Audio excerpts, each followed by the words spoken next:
Hello everyone. आज हम BSc first semester की एक नई क्लास के साथ आए हैं जिसमें हम पढ़ेंगे कि सेल सेल इंटरेक्शन क्या होता है। प्रीवियस के 2 लेक्चर्स में हमने सेल के बारे में पढ़ा था, ठीक है, और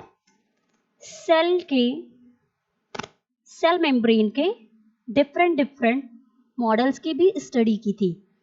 तो जो आज की क्लास है आपके सिलेबस के अकॉर्डिंग नेक्स्ट टॉपिक है सेल सेल इंटरेक्शन क्या होता है। सेल आपस में किस तरीके से इंटरेक्ट करते हैं कि जिससे किसी भी मल्टी सेलुलर ऑर्गेनिज्म का फॉर्मेशन हो सके। चलिए इसको एक एग्जाम्पल के साथ स्टडी करते हैं कि सेल इंटरेक्शन क्या करता है।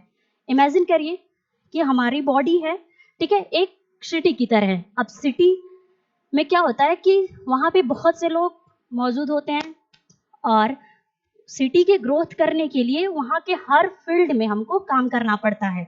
उसी तरीके से और वहां पे बहुत सारे लोग भी प्रेजेंट होते हैं किसी शहर में, ठीक है। ऐसे हमारी जो बॉडी है बहुत सारे सेल से मिलकर बनी होती है, ठीक है, जिसको हम लोग काउंट भी नहीं कर सकते। और ये आपस में मिलके इंटरेक्ट करके कम्युनिकेट करके साथ में काम करते हैं जिससे हमारी बॉडी पूरी तरीके से फंक्शन कर सके, ग्रोथ कर सके, या फिर उसको जो भी आपस में कम्युनिकेट करना है, एक सेल दूसरे सेल से आपस में कम्युनिकेट कर सके। तो ये होता है सेल सेल इंटरेक्शन, मतलब प्रॉपर तरीके से हमारी बॉडी फंक्शन कर सके। इसी को बोलते हैं सेल सेल इंटरेक्शन। अब इसकी जरूरत क्यों पड़ती है सेल सेल इंटरेक्शन की? कोई भी सेल मान लीजिए आपस में कम्युनिकेट करते हैं तब भी हम किसी चीज के प्रति रिस्पॉन्ड कर सकते हैं। जैसे ऐसे मान लीजिए एज सिंपल कि हमारी बॉडी को ग्रोथ की नीड है, ठीक है। जब सेल आपस में इंटरेक्ट करेंगे तभी ना पता चलेगा कि इस एरिया में या फिर किसी भी ऑर्गेनिज्म की बॉडी को ग्रोथ की जरूरत है, या फिर मान लीजिए हमको कहीं चोट लग जाती है तो उस एरिया पे, ठीक है, उस घाव को भरने के लिए क्या चीजें होती हैं कि जो बताती है कि यहाँ पे चोट लग गई है और उसको हील करने की जरूरत है। तो जब आपस में जो सेल होते हैं आपस में इंटरेक्ट करते हैं, सिग्नल्स भेजते हैं और वहां पे प्रॉपर उस पर्टिकुलर एरिया पे फंक्शन करने के लिए एबल हो जाते हैं कि यहाँ पे चोट लगा है इसको, और ऐसी जगह पे इसको हमको काम करने की जरूरत है जिससे वो हील हो सके। तो ये आपस में कम्युनिकेट करते हैं। बहुत से मॉलिक्यूल होते हैं जो कि रिलीज होते हैं सेल में, जो कि प्रोटीन के कॉम्प्लेक्स होते हैं। जितने भी मॉलिक्यूल्स होंगे आपस में इंटरेक्ट करें, या जो मॉलिक्यूल रिलीज होंगे किसी सेल से, ठीक है, इंटरेक्ट करने के लिए या फिर उस पर्टिकुलर एरिया पे फंक्शन करने के लिए, वो हमेशा प्रोटीन के कॉम्प्लेक्स से मिलकर बनी होती है। ये क्या करते हैं, एक दूसरे को मैसेज भेजते हैं जिससे वहां की सेल आपस में डिवाइड होती है उस पर्टिकुलर एरिया में, और वहां पे जो हमारा घाव होता है वो भर जाता है। या फिर ऐसा होता है कि वहां पे नहीं भरने लायक है तो या फिर वो सेल को खत्म कर दिया, इनगल्फ कर लेते हैं अपने डाइजेस्टिव एंजाइम के थ्रू।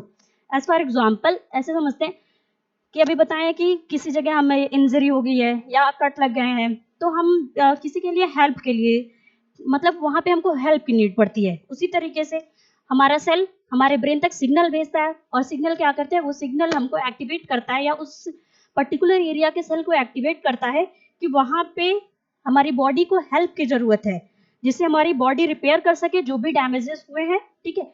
इस पूरी प्रोसेस को बोलते हैं cell cell interaction.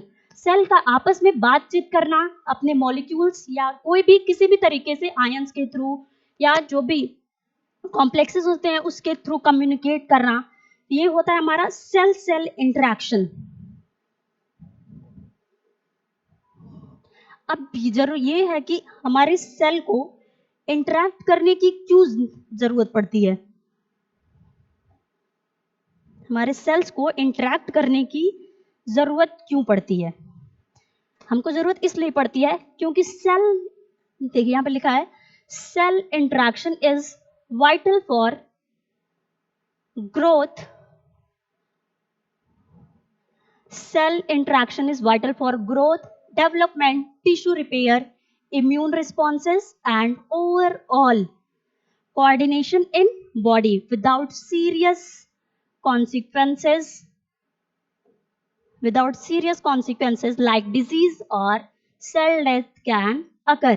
Cell cell interaction इसलिए जरूरी होता है कि वहां पे जितने भी हमारी बॉडी की ग्रोथ हो सके, टिश्यूज रिपेयर हो सके, या फिर किसी भी ऑर्गेनिज्म का फॉर्मेशन होता है तो जब सेल आपस में इंटरेक्ट करेंगे तभी टिश्यू का फॉर्मेशन करेंगे। इसीलिए हमको सेल के इसीलिए किसी भी एनिमल के बॉडी में सेल इंटरेक्शन की जरूरत होती है, जिससे हम किसी डिजीज के प्रति रिस्पॉन्स कर सकें जो भी है, या फिर हमारी इम्यूनिटी जो इम्यून सेल्स होती हैं वो हमारी जो पैथोजेंस अटैक करते हैं, बाहरी पार्टिकल्स अटैक होते हैं उनको रोकने का काम करती है या फिर उनको खत्म करने का काम करती है। तो सेल आपस में इंटरेक्ट करते हैं तब उस पर्टिकुलर एरिया पे काम करते हैं, तो इसीलिए हमको सेल इंटरेक्शन की जरूरत पड़ती है। अब सेल कितनी तरीके से इंटरेक्ट करता है,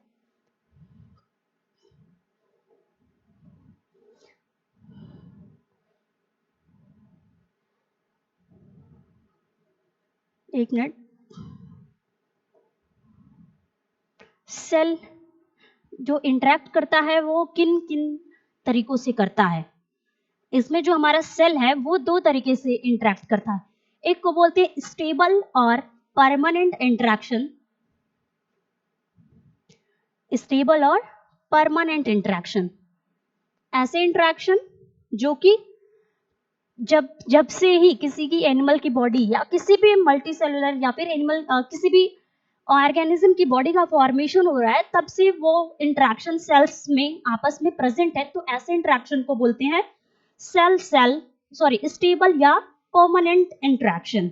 ऐसे इंटरेक्शन जो कि सेल के ठीक है शुरुआत से ही मौजूद है, जब से ही किसी टिश्यू का फॉर्मेशन हो रहा है तब से ही ऐसे इंटरेक्शन हमारे स्टेबल इंटरेक्शन में आते हैं। देन है ट्रांजिएंट और टेम्परेरी इंटरेक्शन। इसको short term communication often for immune response और टिश्यू रिपेयर। ऐसे इंटरेक्शन जो हमारी बॉडी में टेम्परेरी होते हैं, छोटे समय के लिए होते हैं, ऐसे इंटरेक्शन को हम लोग ट्रांजिएंट या टेम्परेरी इंटरेक्शन बोलते हैं। ये शॉर्ट टर्म होते हैं, ठीक है, ये कुछ समय के लिए ही काम करते हैं, ठीक है, उसके बाद जैसे उनका काम खत्म हो जाता है वो अपने एक्चुअल स्टेज में आ जाते हैं। ऐसे इंटरेक्शन को हम लोग बोलेंगे cell cell interaction, transient interaction या फिर टेम्परेरी इंटरेक्शन। बात करते हैं फर्स्ट हमारा स्टेबल इंटरेक्शन, जो कि क्या करता है, किसी भी सेल को स्ट्रक्चर, ठीक है, एक प्रॉपर स्ट्रक्चर प्रोवाइड करने का काम करता है, साथ ही साथ एक सेल को दूसरे सेल से अटैच करने का काम करता है। ये होता है हमारा स्टेबल इंटरेक्शन। अब स्टेबल इंटरेक्शन जो होता है वो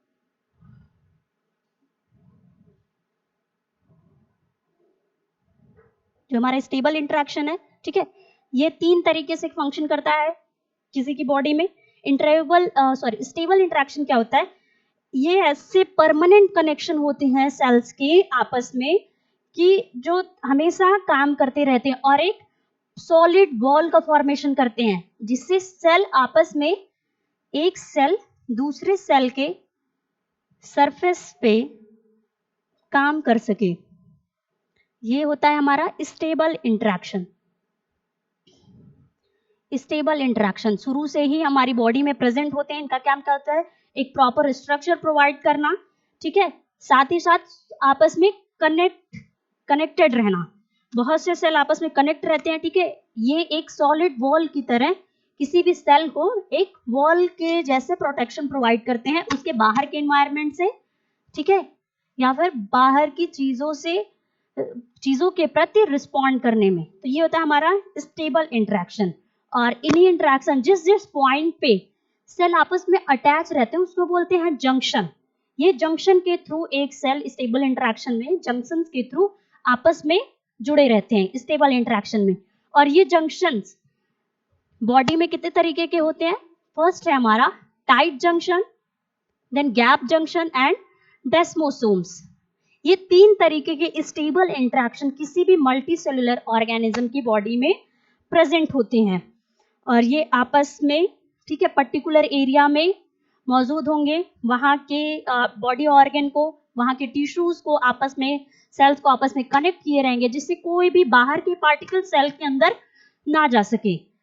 अनवांटेड जितने भी पार्टिकल्स होते हैं वो किसी भी दूसरे सेल में नहीं जा सके और वहां पे वो प्रॉपर फंक्शन कर सके। ऐसे इंटरेक्शन को बोलते हैं हम लोग स्टेबल इंटरेक्शन। फर्स्ट है हमारा टाइट जंक्शन, और ये स्टेबल इंटरेक्शन जिसके थ्रू जुड़ा रहता है उसको हम लोग क्या कहते हैं, जंक्शंस। और ये जंक्शंस किसी भी मल्टीसेलुलर ऑर्गेनिज्म या फिर किसी भी एनिमल की बॉडी में कितने तरीके से होते हैं, वो है 3 तरीके से। एक है टाइट जंक्शन, सेकंड है gap junction and desmosomes. These ensure the proper function and organisation of tissues. इन सब का काम क्या होता है कि ये क्या करते हैं, जितने भी प्रॉपर फंक्शन हमारी बॉडी में जो भी फंक्शन हो रहे होते हैं सेल्स में, ठीक है, उन सब को अच्छी तरीके से करवाने का काम करते हैं और जितने भी टिश्यू होते हैं उनको ऑर्गेनाइज करने का काम करते हैं, जिससे किसी का भी बॉडी का फॉर्मेशन हो सके। फर्स्ट देखते हैं क्या है हमारा tight junction. Tight junction, stable interaction का जो पहला टर्म है वो है टाइट जंक्शन। अब टाइट जंक्शन क्या होता है, देखिए, tight junctions seal adjacent cell creating an almost impermeable barrier. These are found in tissues like intestine and blood-brain barrier, ensuring regulated transport and cell polarity. Stable interaction या tight junction कहाँ पाए जाते हैं, जो हमारे इंटेस्टाइन में, blood cells में या फिर ब्रेन में एक बैरियर के रूप में सेल को आपस में कनेक्ट किए रहते हैं।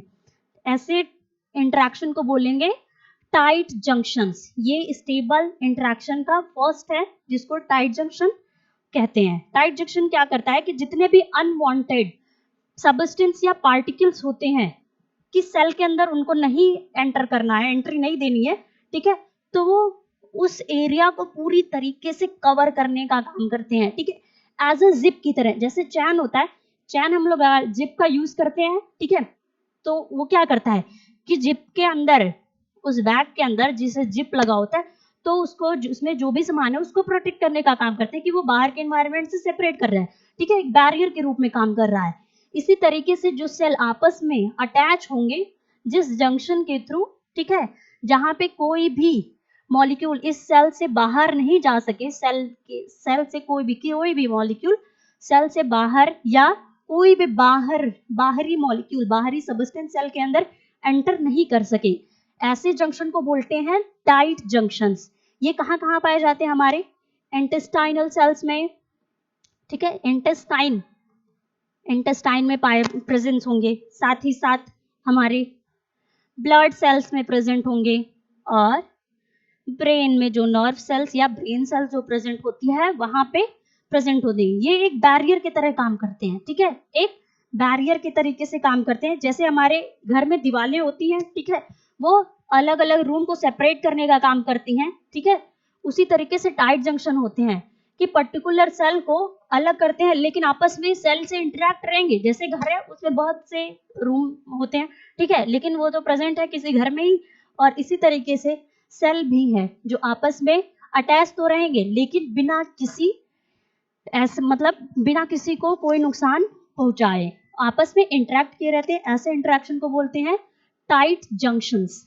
ये इंटेस्टाइन में, ब्लड सेल्स में, साथ ही साथ ब्रेन सेल्स में प्रेजेंट होते हैं। नेक्स्ट देखते हैं क्या है गैप जंक्शन। गैप जंक्शन क्या होता है, gap junctions allow the passage of ions, small molecules and signals between the neighboring cells found in the tissues like heart and neurons. They ensure quick coordinated communication. Gap junction का क्या काम होता है, ऐसे समझ लीजिए कि ठीक है, आपस में रूम्स हैं, ठीक है, रूम में खिड़की होती हैं, दरवाजे होते हैं, तो क्यों होते हैं कि हम उतने ही चीजों को रूम के अंदर एंट्री करा सके जिसको उसकी जरूरत होती है। ये सेल्स में कैसे काम करते हैं, डोर्स की तरह। जैसे दरवाजे में खिड़कियां और दरवाजे लगे होते हैं, उसी तरीके से सेल में जहां गैप जंक्शन प्रेजेंट होता है वो एक दरवाजे या विंडो की तरह काम करता है।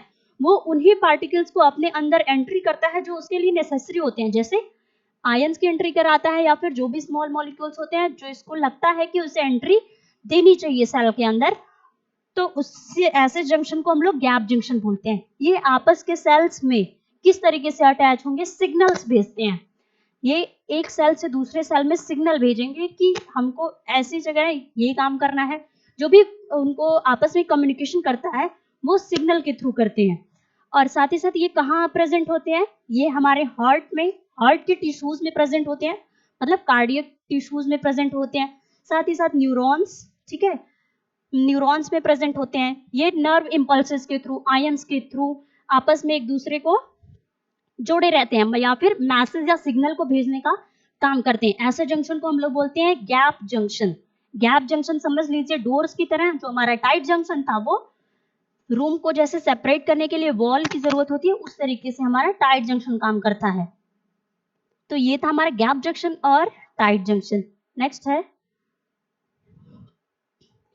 डेस्मोसोम्स, जो स्टेबल इंटरेक्शन का थर्ड पॉइंट है कि ये तीन तरीके, जो स्टेबल इंटरेक्शन हमारा तीन पार्ट में डिवाइड था, उसका थर्ड पॉइंट है डेस्मोसोम्स।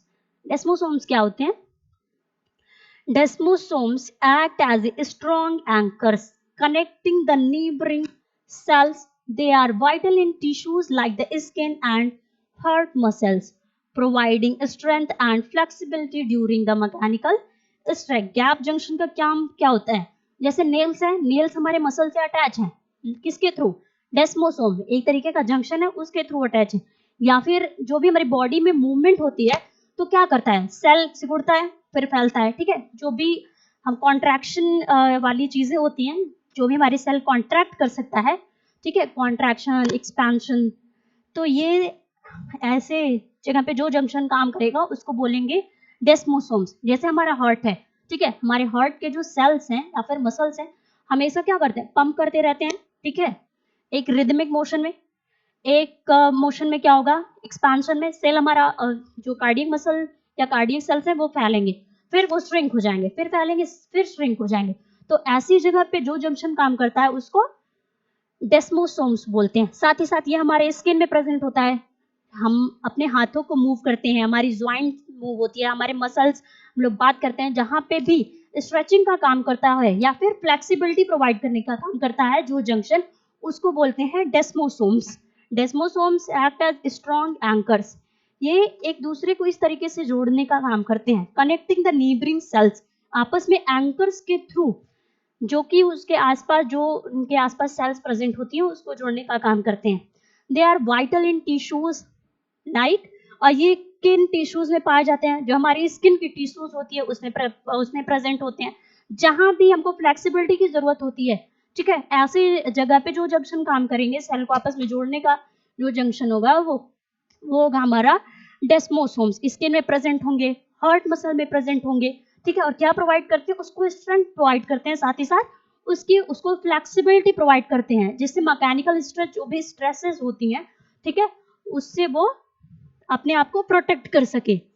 जैसे अभी हम बोल रहे हैं, ठीक है, हमारे आसपास के जो स्किन के पास जो टिश्यूज हैं वहां पे अभी जरूरत है, तो अभी हम रेस्टिंग फेज में जैसे ही बंद कर देंगे तो फिर हमारा जो टिश्यू है एक रेस्टिंग फेज में आ जाएगा। लेकिन यहाँ पे जो फ्लेक्सिबिलिटी हो रही है, ठीक है, या स्ट्रेच जो हो रहा है, वो आपस में सेल जब जुड़े रहेंगे तभी हो पाएगा, ठीक है। और जो जंक्शन जोड़ता है वो है हमारा डेस्मोसोम्स। ये था हमारा स्टेबल इंटरेक्शन। स्टेबल इंटरेक्शन में फर्स्ट हम लोग क्या पढ़े थे? टाइट जंक्शन, ठीक है, और क्या था? Gap junctions, and then third था हमारा डेस्मोसोम्स। ये स्टेबल इंटरेक्शन में हमारे आते हैं। नेक्स्ट देखते हैं ट्रांजिएंट सेल सेल इंटरेक्शन। ये क्या होते हैं? ऐसे समझ लीजिए हम कोई काम कर रहे हैं और उस पर्टिकुलर काम को करने के लिए हमको कोई चीज समझ नहीं आ रही है, फिर किसी चीज को, मतलब उसको करने के लिए हमको किसी की जरूरत पड़ रही है, ठीक है। तो कोई आदमी आ रहा है या फिर कोई भी जिसकी हम हेल्प ले रहे हैं, वो उतने समय तक ही हमारा हेल्प करेगा जब तक हमको वो चीज आ नहीं जाए, ठीक है। उसके बाद वो अपने काम में लग जाएगा। तो ऐसे इंटरेक्शन को बोलते हैं ट्रांजिएंट इंटरेक्शन। साथ ही साथ इसको टेम्परेरी इंटरेक्शन,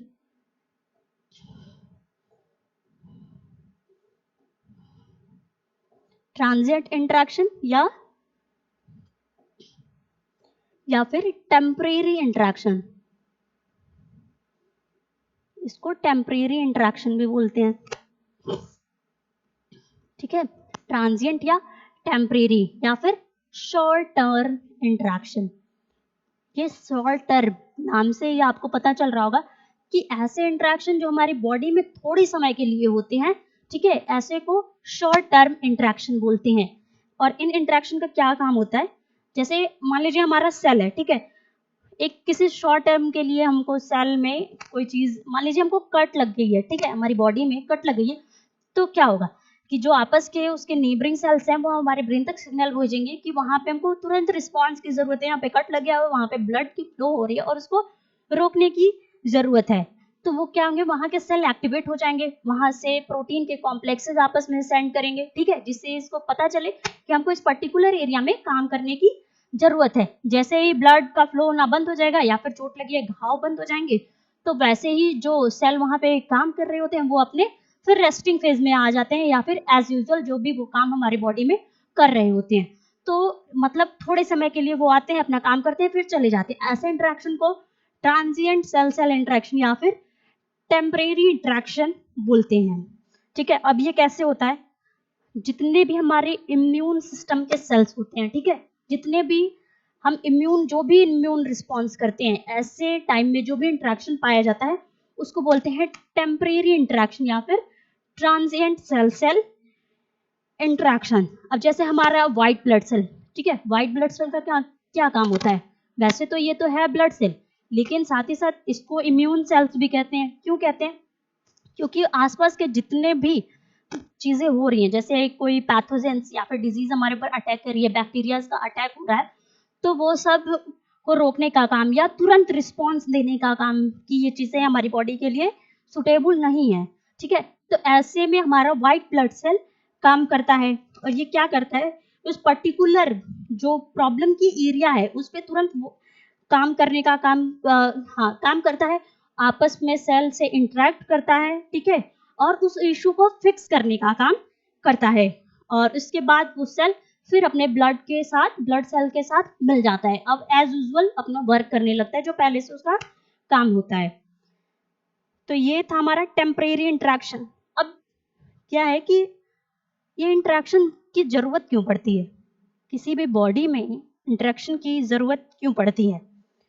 अगर मान लीजिए सेल हैं आपस में नहीं कम्युनिकेट करें तो क्या होगा, मान लीजिए कहीं घाव लगा है, ठीक है, ब्लीडिंग हो रही है, तो वहां से हमारे ब्लड का फ्लो हो रहा है या फिर घाव बढ़ता जा रहा है, ठीक है, अगर सेल आपस में इंटरेक्ट किए रहेंगे तभी वहां पे उस पर्टिकुलर एरिया में काम कर पाएंगे, अगर नहीं तो ये आपस में कम्युनिकेशन खो देंगे जिससे हमारा घाव या ब्लीडिंग होती रहेगी, ठीक है, तो उस पर्टिकुलर एरिया में काम नहीं कर पाते हैं, जिससे हमें जो भी हार्मफुल डिजीजेस होती हैं वो हम में होने लगेंगी, ठीक है, सीरियस हैजार्डनेस।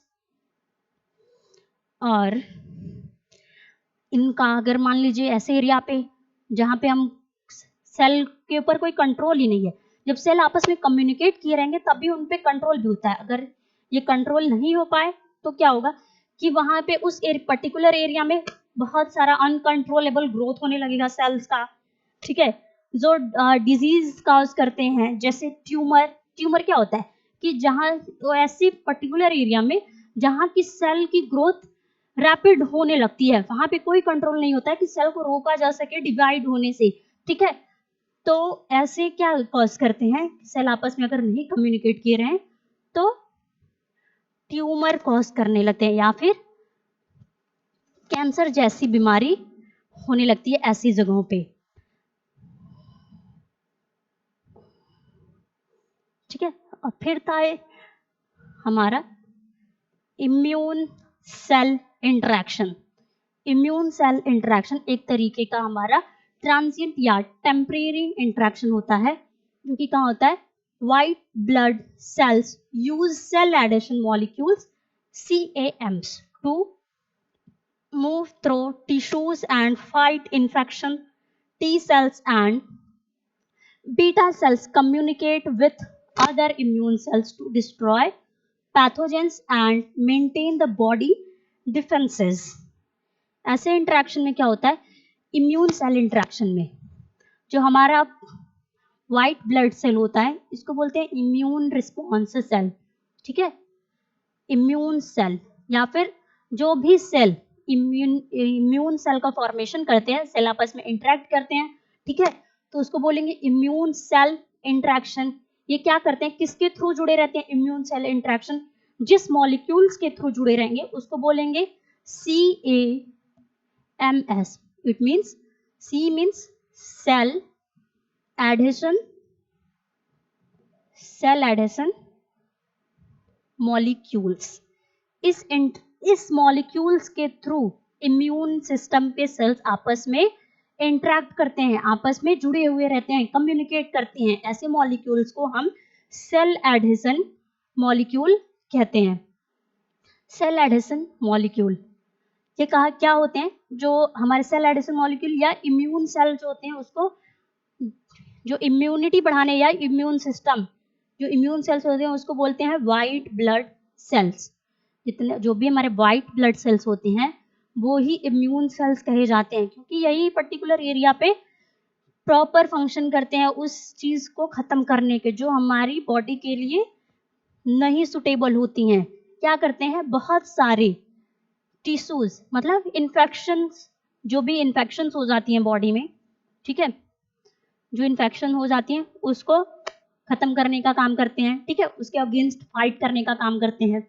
और क्या करते हैं, आपस में कम्युनिकेट करते हैं कि उस पर्टिकुलर पैथोजेंस को, जो पैथोजेंस हमारी बॉडी में इंटरेक्ट कर रहा है, जिससे हमारी बॉडी में इन्फेक्शन हो रहा है, उसको खत्म करने का काम करता है और साथ ही साथ बॉडी को डिफेंस करने का काम करते हैं।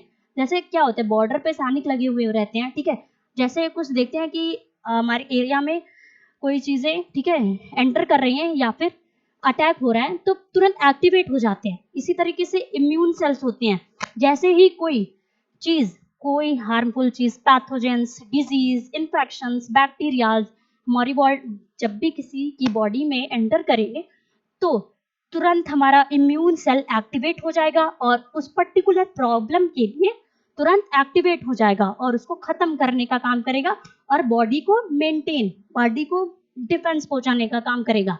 ये होते हैं इम्यून सेल इंटरेक्शन। देन है हमारा platelet cell interaction. Platelet cell interaction क्या होते हैं, प्लेटलेट इंटरेक्ट करते हैं जितने भी कनेक्टिव टिश्यू होते हैं। मतलब समझ लीजिए किसी जगह पे हमको इंजरी हो गई है, ठीक है, चोट लग गई है, तो ऐसे जगह पे क्या करेंगे, हमको क्या, वहां पे ब्लीडिंग हो रही है, उस पर्टिकुलर एरिया में ब्लीडिंग हो रही है, ठीक है, अब ब्लीडिंग को रोकने के लिए क्या करना होगा, ब्लड को क्लॉट होना पड़ेगा, ठीक है, ब्लड क्लॉटिंग की जरूरत पड़ेगी। ये कैसे क्लॉट होगा, इस पर्टिकुलर एरिया में जितने भी रिसेप्टर्स होते हैं, ठीक है, जितने भी रिसेप्टर्स होते हैं प्लेटलेट्स में, ठीक है, प्लेटलेट्स आपस के सेल, ठीक है, प्लेटलेट्स को डैमेज टिश्यू पे प्लेटलेट्स को सेंड करने का काम करेंगे, जिससे वो आपस में सेल, जो आपस में के जो सेल्स होते हैं वो प्लेटलेट सेंटर करेंगे इंजरी वाली पार्ट को, जिस पोर्शन में इंजरी हुई रहती है, ठीक है, और यहाँ से ब्लीडिंग हो रही है, तो ये क्या करते हैं कि आपस में इंटरेक्ट करते हैं और उस जगह पे प्लेटलेट्स भेजते हैं। प्लेटलेट्स क्या करता है कि ब्लड को कोगुलेट कर देता है उस पर्टिकुलर एरिया में जहां से ब्लीडिंग हो रही है, ठीक है, वहां पे कोगुलेशन या फिर रक्त का जो थक्का बनता है, ठीक है, उसको बनाने का काम वहां के सेल्स करने लगते हैं, ठीक है, ऐसे इंटरेक्शन को बोलेंगे platelet cell interaction. During injury platelet interact with damaged tissue to form blood clots preventing excessive blood loss। ऐसे जब भी मान लीजिए घाव लग जाता है तो वहां के प्लेटलेट्स आपस में इंटरेक्ट करके उस पर्टिकुलर डैमेज टिश्यू को, ठीक है, क्या करेंगे, वहां को ब्लड की क्लॉटिंग करने का काम करेंगे, ठीक है, और एक्सेसिव ब्लड, जो ब्लड बहुत ज्यादा बहने लगता है उसको रोकने का काम करते हैं कि वहां पे वो उससे ज्यादा ब्लीडिंग नहीं हो। These interactions are crucial for wound healing and tissue repair. और ऐसा इंटरेक्शन क्यों जरूरी होता है, कहाँ जरूरी होता है, जो भी घाव लग जाते हैं उसको भरने के काम में, ठीक है, प्लेटलेट सेल इंटरेक्शन काम करता है, या फिर टिश्यू को रिपेयर की जरूरत होती है, तो ऐसे में जो इंटरेक्शन काम करेगा वो होता है हमारा प्लेटलेट सेल इंटरेक्शन। अब है सेल ईसीएम इंटरेक्शन। यहाँ पे जो ईसीएम है, ईसीएम, ईसीएम डिनोट कर रहा है हमारा एक्स्ट्रा सेल्यूलर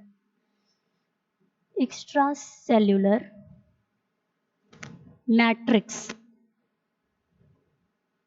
ईसीएम मीन्स होता है एक्स्ट्रा सेल्यूलर मैट्रिक्स। इसका मतलब जब भी कोई सेल किसी दूसरे सेल के मैट्रिक्स से इंटरेक्ट करने का काम कर रहा है तो ऐसे इंटरेक्शन को बोलेंगे cell extracellular matrix interaction या सेल ईसीएम इंटरेक्शन। अब इसका काम क्या होता है?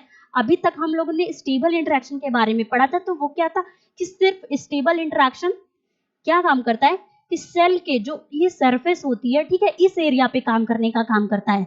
जो भी टाइट जंक्शन था, गैप जंक्शन था और डेस्मोसोम्स था, ऐसे समझ लीजिए जो भी स्टेबल इंटरेक्शन थे हमारे सेल के सरफेस पे वर्क करते थे, ठीक है।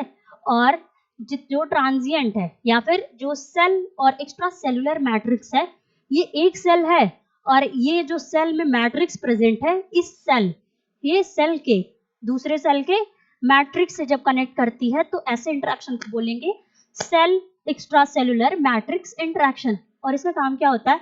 Cells interact with their external environment through the extracellular matrix ECM।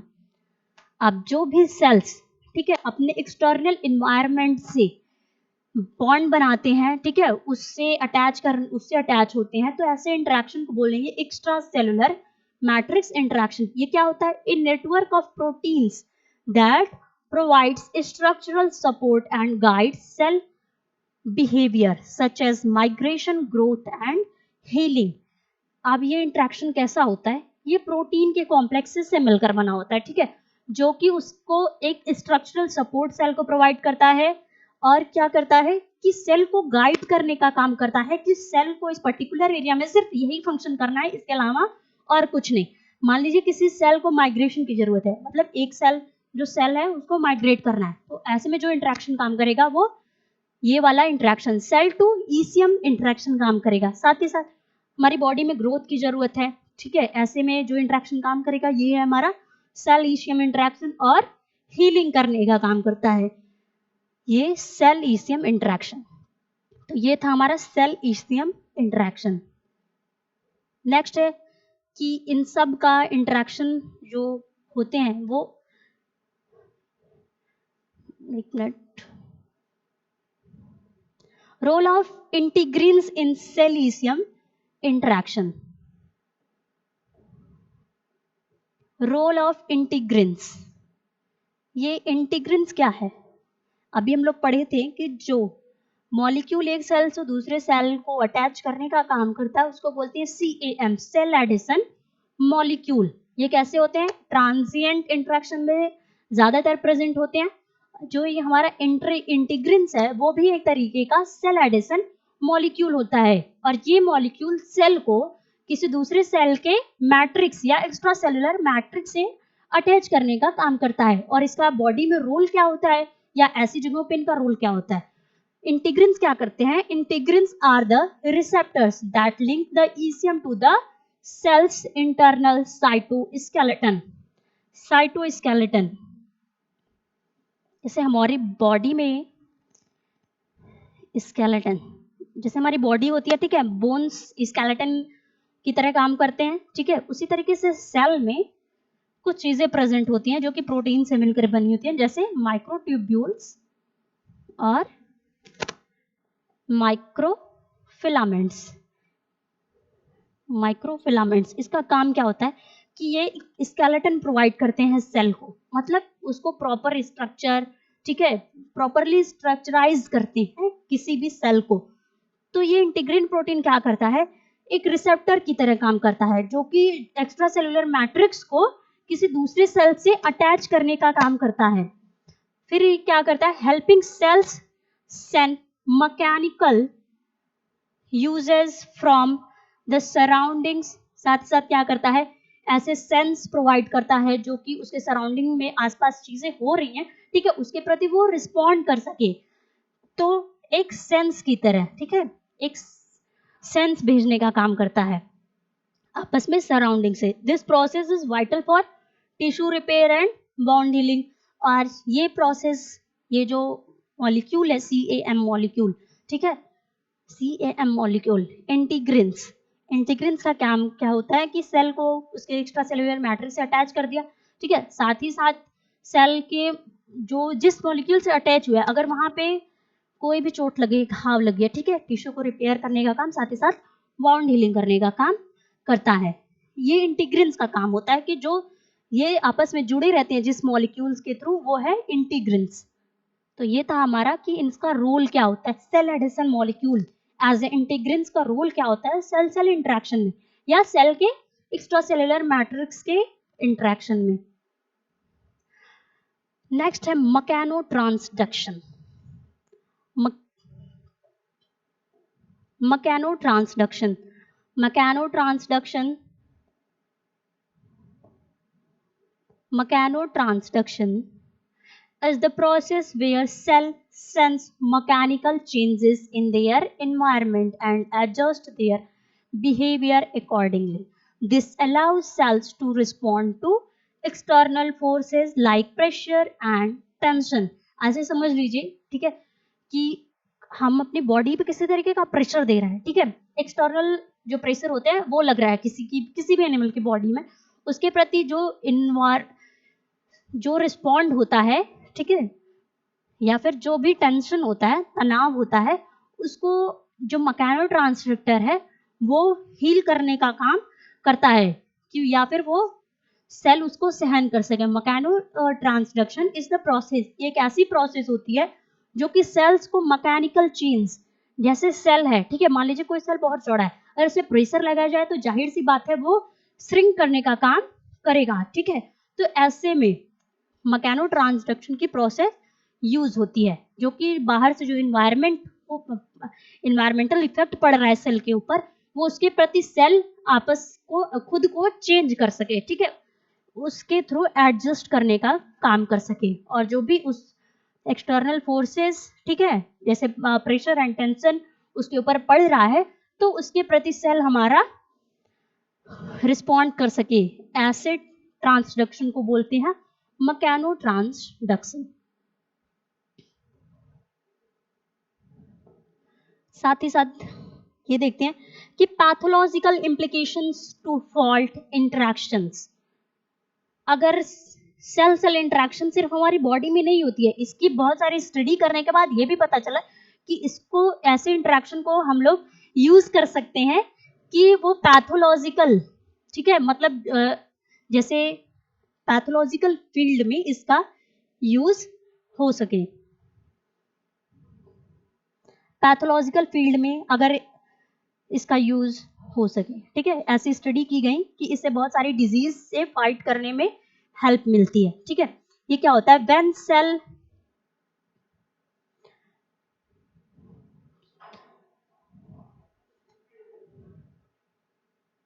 ये क्या होता है कि जब when cells communication breaks down it can lead to disease like cancer or autoimmune disorder. Loss of contact inhibition causes uncontrolled growth leading to the tumors and metastasis. Cell cell interaction, अगर सेल आपस में interact नहीं करती है तो वो क्या चीज है, क्या इम्प्लीकेट करता है किसी की बॉडी पे. तो इससे क्या होता है कि जब सेल आपस में इंटरेक्ट नहीं करते हैं तो उनके आपस का कम्युनिकेशन ब्रेक डाउन हो जाता है, ठीक है.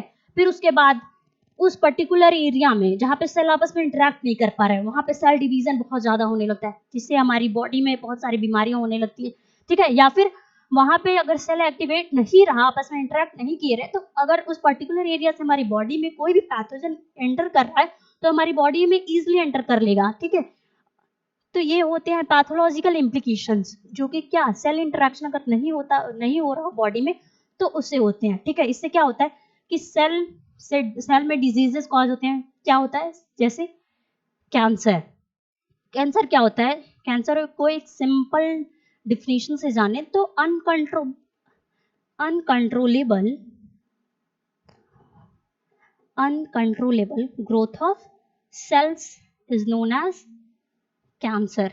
मतलब ऐसी जगह जहाँ सेल बिना किसी कंट्रोल के हमेशा डिवीजन या डिवाइड होता रहता है, तो ऐसे को बोलते हैं कैंसर। ठीक है, ये कैसे होता है, सेल आपस में नहीं कम्युनिकेट कर पाते हैं, वहां पे नहीं पता चल पाता है कि यहाँ पे सेल डिवीजन की जरूरत नहीं है, तो ऐसी जगहों पे कैंसर कॉज होता है। साथ ही साथ ऑटो इम्यून डिसऑर्डर, डिसऑर्डर मतलब क्या होता है, जो हमारे इम्यून सिस्टम के सेल होते हैं उस पर्टिकुलर एरिया में जो जरूरत होती है जिसके प्रति रिस्पॉन्ड करने के लिए, जिस सेल्स पे रिस्पॉन्ड करने के लिए, वो उस एरिया पे नहीं रिस्पॉन्ड करते हैं, बल्कि हमारे जो हेल्दी टिश्यूज होते हैं उस पे वो अटैक करने लगते हैं, जिससे हमारी हेल्दी टिश्यूज भी धीरे धीरे डिस्ट्रॉय होने लगती है।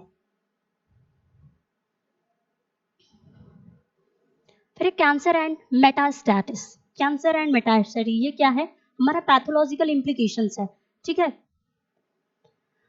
इसमें क्या होता है कि cancer cells lose their ability to adhere to other cells, allowing them to spread through the body. They exploit abnormal interactions with ECM to invade tissue and metastasize and new locations. Cancer cell क्या करते हैं, अपनी ability को खो देते हैं, जिससे उसके आसपास के जो सेल होते हैं वो फैलने लगते हैं। ठीक है, इसी तरीके से जो भी डिजीज कॉजिंग जर्म होते हैं या फिर जो सेल्स होते हैं, ठीक है, आसपास के एरिया में धीरे धीरे उनका ग्रोथ बहुत ज्यादा होने लगेगा, जिससे हमको कैंसर और मेटास्टैटिस जैसी डिजीज होने की संभावना हो जाती है। ठीक है,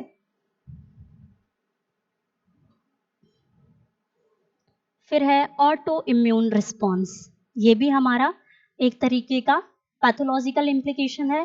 ठीक है, जो कि अगर सेल आपस में इंटरेक्ट नहीं करती हैं उसके थ्रू क्या क्या चीजें या फिर क्या क्या डिजीज कॉज होती है। उसमें था पहले कैंसर और मेटास्टैटिस पढ़े हैं। ठीक, नेक्स्ट है हमारा ऑटो इम्यून रिस्पॉन्स। इसमें क्या होता है कि in autoimmune response like rheumatoid arthritis, immune cells mistakenly attack to healthy tissues.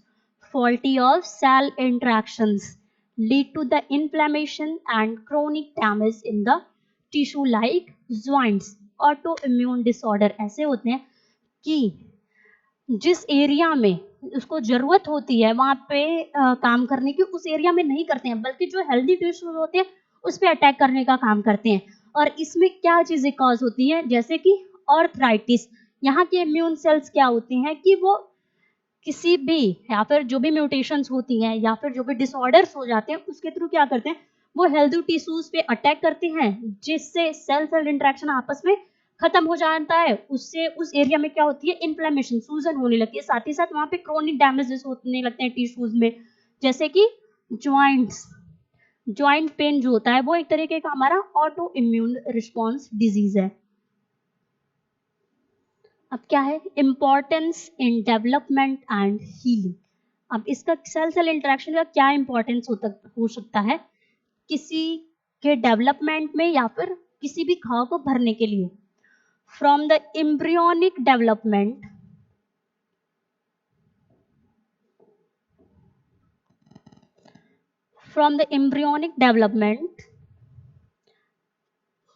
to adulthood, cell-cell interaction guide the tissue formation, organ development, and repair. These interactions are essential for maintain health and regeneration.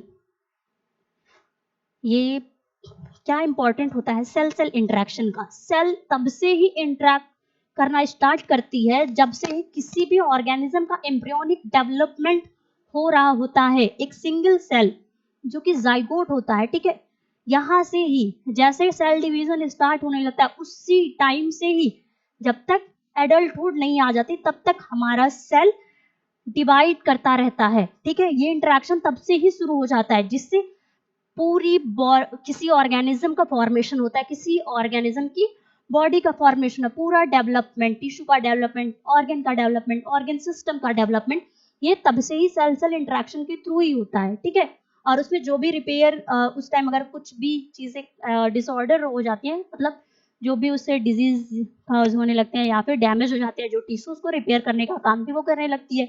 These interaction are essential for maintaining tissue health.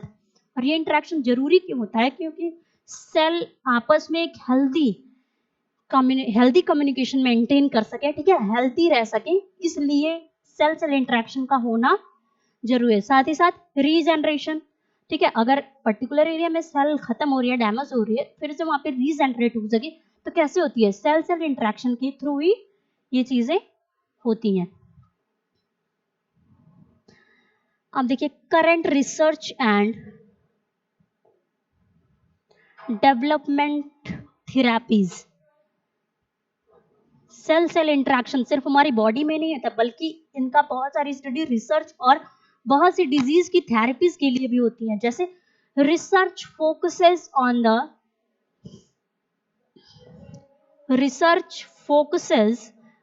targeting faulty cell cell interactions to treat diseases like cancer and immune disorder।